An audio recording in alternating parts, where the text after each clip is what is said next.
The Queen of Granada, by M. Riff. Chapter 100, The 2CV. Since childhood, Rita had often experienced a strange feeling of familiarity when visiting new places. She had read in one of her stepmother's books that experts called it déjà vu, which meant already seen in French. Some people even claimed it was due to a rare inherited ability to foresee the future. This prompted Rita to ask, doesn't it also require some inborn abilities? Rosen shared, a wise Roma grandmother once told me that to excel at something, you need the intelligence of an elephant, the cunning of a fox, and the patience of a camel. She elaborated, you've likely heard the saying that success is 1% inspiration and 99% perspiration. Becoming a medicine woman isn't much different. To delve into the realms of mind reading and such, it requires 100% intelligence and a staggering 110% effort. Rita looked through the windshield and saw the hood rattling violently in the storm. It seemed somewhat precarious, but it seemed to hold. She remembered her father's old 2CV from her childhood. In a similar storm, the hood suddenly flew up, blocking their view. Rita had already sensed it was going to happen and had been staring at it. Her father had noticed her intense focus, and when that happened, he pulled the car over and looked at his daughter.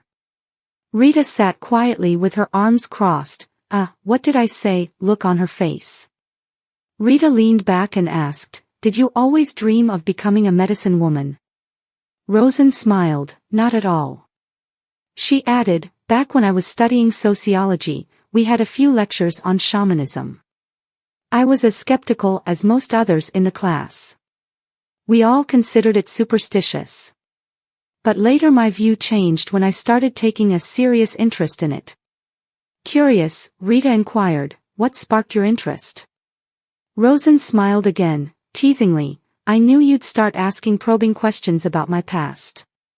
After a contemplative pause, she hesitated, as though revealing a profound secret, I've never told anyone this before, and this might be the only time I share it. She seemed entranced by the windshield wiper's rhythmic motion.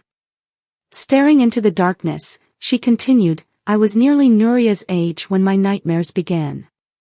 They haunted me almost every night, always the same dream. I kept it to myself. I can vividly remember waking up in the middle of the night, gasping for breath and drenched in sweat. Trembling, I'd sit up, hugging my knees.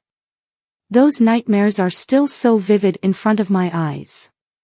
I stood barefoot in my sleepwear on a floating ice floe in a thick fog. Suddenly, a sailboat emerged from the fog, approaching me. I thought it would rescue me, but it slowly submerged like a submarine, passing beneath my ice floe. I could see the captain's face, a woman in a colorful dress, gazing at me while cradling her black cat on her forearm.